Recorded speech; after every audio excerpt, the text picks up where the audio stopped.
Fam, what's up? It's Kyle Henderson of Bama Football on YouTube. Earlier this week, we had an opportunity to talk to J.C. Latham. As you know, J.C. Latham has won against the Georgia Bulldogs a couple times since he's been at Alabama. Here's J.C. Latham talking about going up against Georgia and the hunger that has propelled him, along with his teammates, going into this next season. JC, your first 2 years in Tuscaloosa, you see Georgia go on to win national championships out of the SEC. I mean, does that kind of drive you as far as getting Alabama back to that level?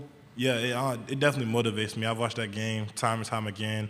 I know our guys, we can compete with them. So just seeing them win just understands I'm not disrespecting them at all. I think they deserve to win. They worked really hard, but I know our guys deserve to have that platform as well. And just seeing them take the stage and take the opportunity that we knew was up for grabs that we could have taken, just fuel to the fire. Latham also talked about the losses from last year and how those have motivated him and his teammates going into this 2023 season. You're starting to see a lot of that motivation, a lot of that hunger to get back to where Alabama wants to be. JC, how much does, and of course a lot of new pieces on offense coming into the season, but how much does last season, the tough losses to Tennessee and LSU, how much does that motivate you guys coming into this season to get back to the SEC title game?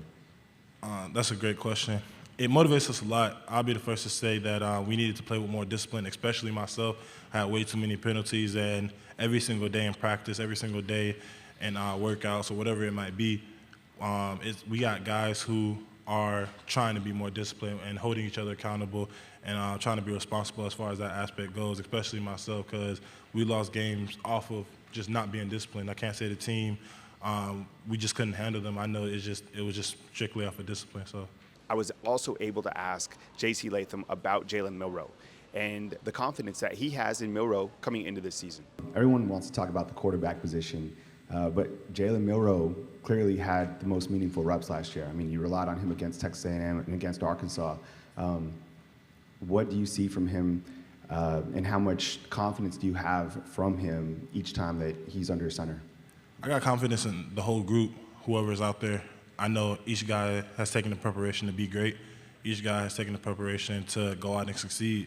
So whoever lines up at quarterback and whoever's the quarterback of the team is going to take the role of that leadership role, I know they're going to be great. So as far as J. Mill goes, I know he has potential to be one of the best quarterbacks in the country, if not the best, but I have no doubt in anybody else, whoever happens to play as well.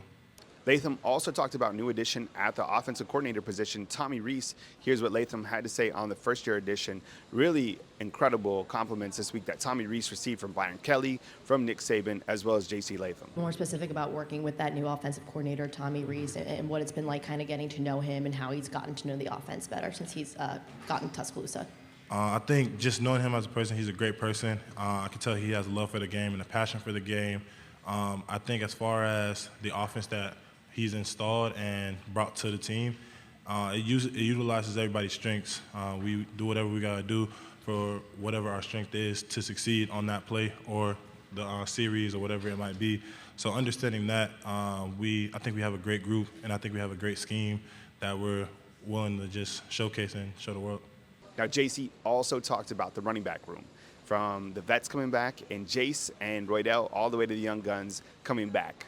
I know being an offensive lineman, you kind of have good relationships with running backs because those jobs kind of go hand in hand. So, like, of the running backs, I mean, who do you get along with best? Who are the best personalities, or like, who do you like walking for the best? I mean, I think I'm close with all of them. I love all those guys. Those are my guys. So, I mean, I'm really excited for them to go showcase who they are. We got really physical running backs, guys who like to put their head down and just run people over. So, I love running backs like that because, sometimes, especially in this conference, it's going to get physical. And having a back who I know is tough enough to just, hey, like, you want to, come hit me, I'm going to come hit you in your mouth. So, I love blocking for all those guys. On the right, second row. Dan Peck, ESPN 106.7 in Auburn. Along those same lines, Jahmyr Gibbs was a huge addition to the team last year. Do you feel like the running backs are ready to step up and replace him? Definitely, without a doubt. I think, especially at running back, from Jace to Roydell to Jamarian Miller and the freshman running back, Justin, I know all of those guys are out there performing at their best and doing what they got to do to be great. Each guy, whatever they have to do, whether it's mobility, whether it's field work, whether it's watching extra film, or just making sure they stay healthy and ready to go, they're all taking accountability and doing it. Hey, fam, if you like this video, hit the thumbs up, like, and subscribe. We appreciate you more than you know. Coming to you from beautiful Nashville, Tennessee, Kyle Henderson of Bama Football on YouTube.